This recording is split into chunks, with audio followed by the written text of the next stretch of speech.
Mesdames, Mesdemoiselles et Messieurs, bonsoir et bienvenue sur Numidia TV pour le 19-15. Découvrons ensemble les principaux titres de ce 20 octobre. Le ministre du Commerce, M. Belaïb, appelle à ne pas diaboliser les emprunts extérieurs, estimant que cette pratique est utilisée par les pays les plus riches au monde.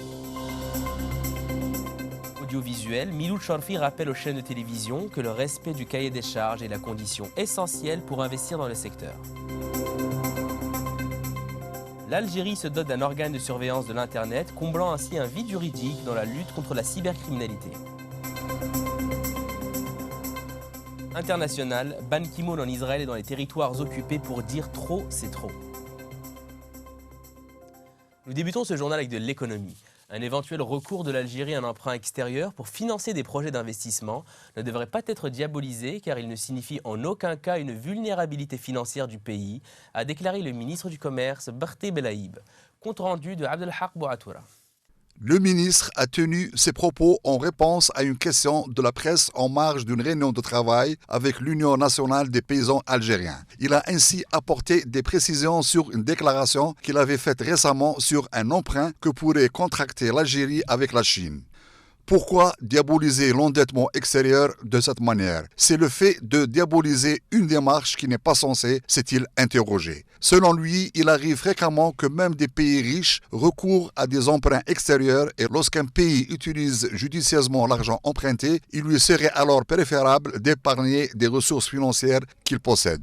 Beaucoup de pays sont endettés dans le monde et très souvent il s'agit de pays des plus riches. Mieux encore, la raison de leur richesse s'explique par un bon endettement, a-t-il soutenu. Interrogé sur le montant et le taux de prêt que l'Algérie envisage de contracter auprès de la Chine, M. Belaïb a considéré qu'un gouvernement sérieux, lorsqu'il évoque la possibilité d'emprunter, il ne peut pas donner les résultats à l'avance avant même de s'entendre avec son partenaire créancier. Il a toutefois rassuré qu'une fois contracté, ce crédit financera des investissements utiles. Lors d'une réunion de travail tenue avec le président du Conseil chinois pour la promotion de la coopération Sud-Sud, M.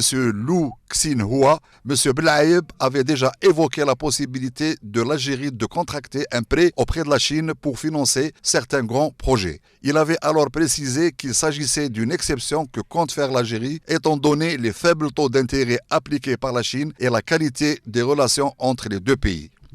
Tenu à Alger, le premier salon international de l'industrie minière a mis à jour une volonté du gouvernement de valoriser les richesses minières du pays en développant une industrie de transformation. C'est par cette voie que la diversification de l'économie nationale tant prônée par l'action gouvernementale se matérialisera sur le terrain. Yamina Bahir nous détaille le sujet.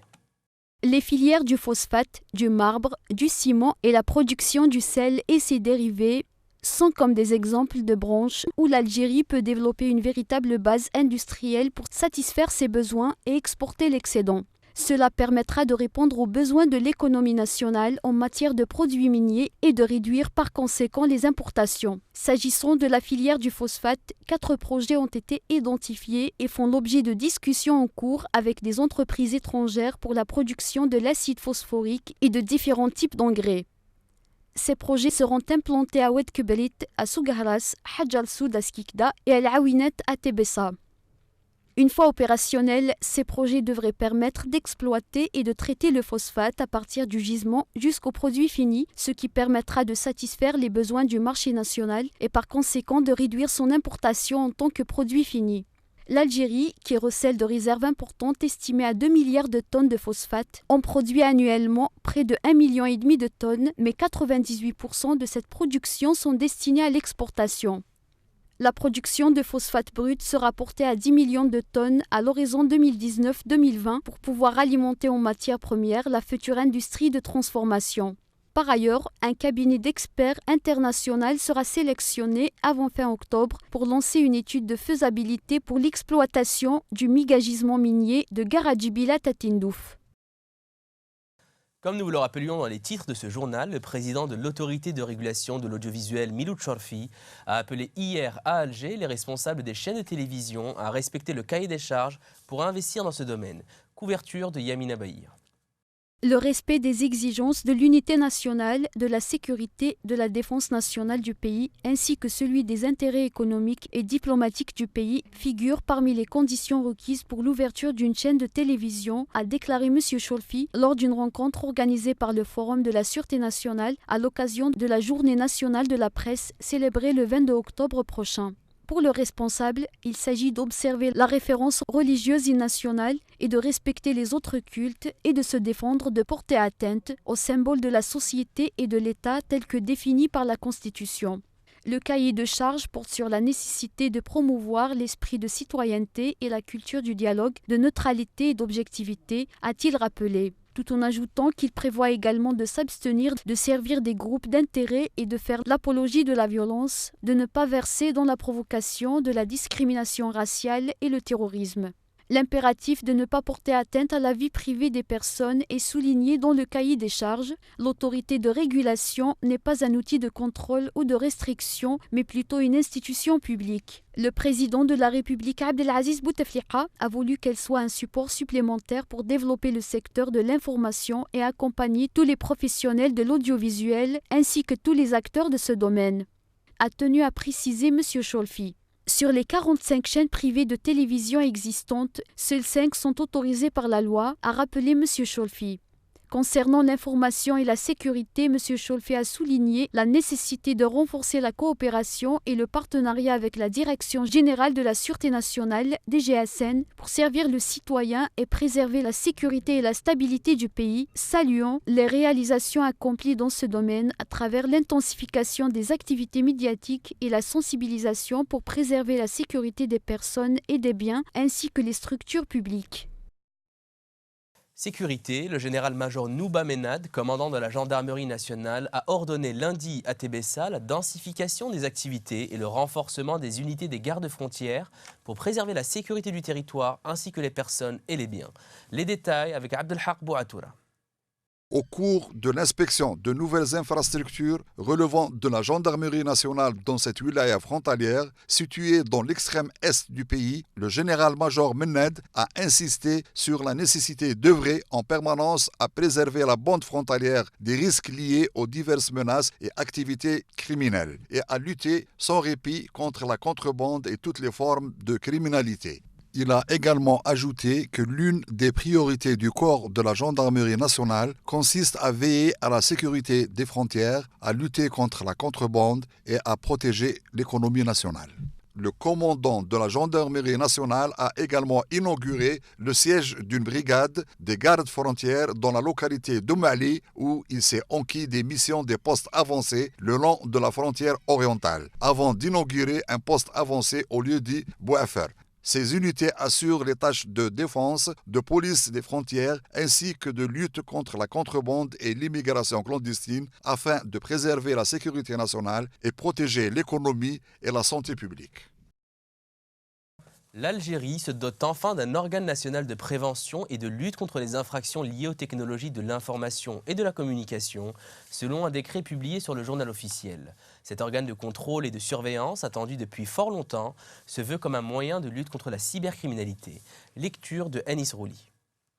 La nouvelle autorité est placée sous la responsabilité du ministère de la Justice. En effet, cet organe est notamment chargé d'assurer la surveillance préventive des communications électroniques en vue de détecter les infractions d'actes terroristes et subversifs et d'atteinte à la sûreté de l'État, sous l'autorité du magistrat compétent et à l'exclusion de tout autre organisme national, précise ce texte exécutif signé par le président Abdelaziz Bouteflika. Le nouvel organe est également chargé de collecter, d'enregistrer et de sauvegarder les données numériques et d'en déterminer la source et la traçabilité en vue de leur utilisation dans les procédures judiciaires, précise le texte. Malgré certaines zones d'ombre de ses prérogatives, le nouvel organe sera autonome à mener ses missions. Le centre des opérations techniques est doté des installations, équipements et moyens matériels ainsi que des personnels techniques nécessaires pour l'exécution des opérations techniques de surveillance des communications électroniques, précise le texte. L'organisation interne des structures de l'organe est fixée par arrêté conjoint des ministres chargés de la justice, de la défense nationale et de l'intérieur, ajoute le décret. International. Le secrétaire général de l'ONU, Ban Ki-moon, est attendu ce mardi en Israël et dans les territoires palestiniens pour dire à leurs dirigeants que trop c'est trop et qu'ils doivent œuvrer à enrayer l'escalade des violences. Récit de Yamina Bahir. Monsieur Ban Ki-moon s'alarme d'une dangereuse escalade. Dans cette période difficile, il faut dire trop c'est trop. Cessons de prendre de grands airs et ramenons la mesure, déclare-t-il dans ce message enregistré pour la télévision onusienne et très critique aussi, bien à l'encontre des dirigeants israéliens que palestiniens. La visite de 2 jours de Monsieur Ban relève d'un effort diplomatique récent face aux violences qui secouent Jérusalem, Israël et les territoires palestiniens depuis le 1er octobre et font craindre une nouvelle intifada. Le secrétaire d'État américain John Kerry doit rencontrer le Premier ministre israélien Benjamin Netanyahou cette semaine en Allemagne, puis le président palestinien Mahmoud Abbas peut-être en Jordanie. Les affrontements quotidiens entre lanceurs de pierres palestiniens et soldats israéliens, les agressions mutuelles entre Palestiniens et colons et vagues d'attentats anti-israéliennes et anti-juifs ont fait 41 morts palestiniens et 8 morts israéliens.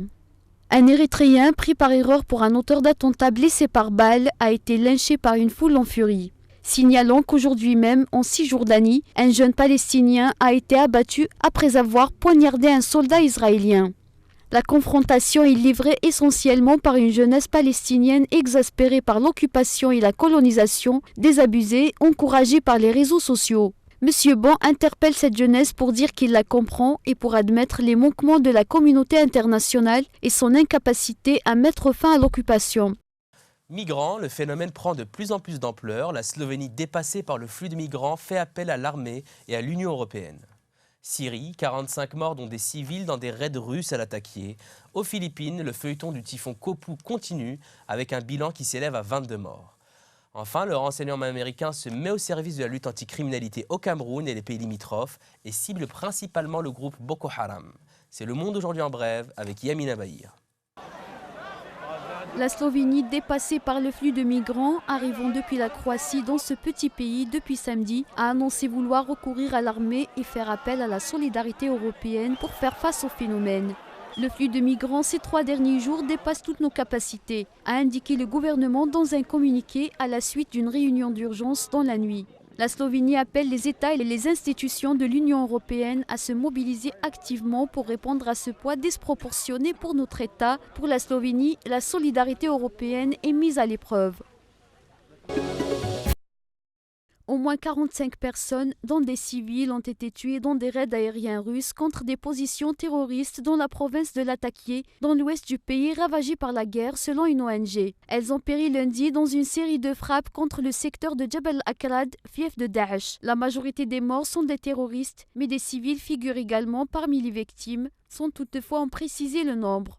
La Russie, alliée du régime de Bachar el-Assad, affirme depuis le début de son intervention militaire en Syrie, le 30 septembre, qu'elle cible uniquement le groupe terroriste Daesh. La pluie s'est abattue sans relâche ce mardi sur le nord des Philippines, archipel régulièrement affligé par des intempéries meurtrières, où le typhon Kopu a fait au moins 22 morts selon un nouveau bilan. Le typhon a touché terre dimanche dernier sur la côte orientale de Luzon, la principale île de l'archipel, accompagnée de vents soufflant en rafales de 210 km/h. La tempête, deuxième typhon le plus puissant à frapper l'archipel cette année, a contraint à l'évacuation des dizaines de milliers de personnes. L'engagement de troupes américaines au Cameroun devrait aider les pays de la région du lac Tchad en lutte contre Boko Haram à combler l'une de leurs principales lacunes, le renseignement, face à des terroristes multipliant les attentats. Ces opérations de renseignement et de surveillance concerneront aussi le Nigeria, ont indiqué des sources américaines proches du dossier. Cela fait partie des efforts contre Boko Haram que nous allons mener dans toute la région, a affirmé une source sous couvert d'anonymat. Ainsi, jeudi et vendredi, une série d'attentats suicides a fait des dizaines de morts à Maiduguri, dans le nord-est du Nigeria, ancien fief du groupe Boko Haram, qui a rallié récemment Daesh. Nous clôturons avec de la culture et du cinéma. Star Wars, nouvelle bande-annonce et billets disponibles. La bande-annonce officielle du prochain film Star Wars, Le Réveil de la Force, a été diffusée aux États-Unis. Les billets pour la sortie très attendue ont également été mis en vente, entraînant des pannes de certains sites internet pris d'assaut par des fans du film. C'est la fin de ce journal. Merci de nous avoir suivis. Restez sur Numédia pour la suite des programmes et rendez-vous demain à la même heure.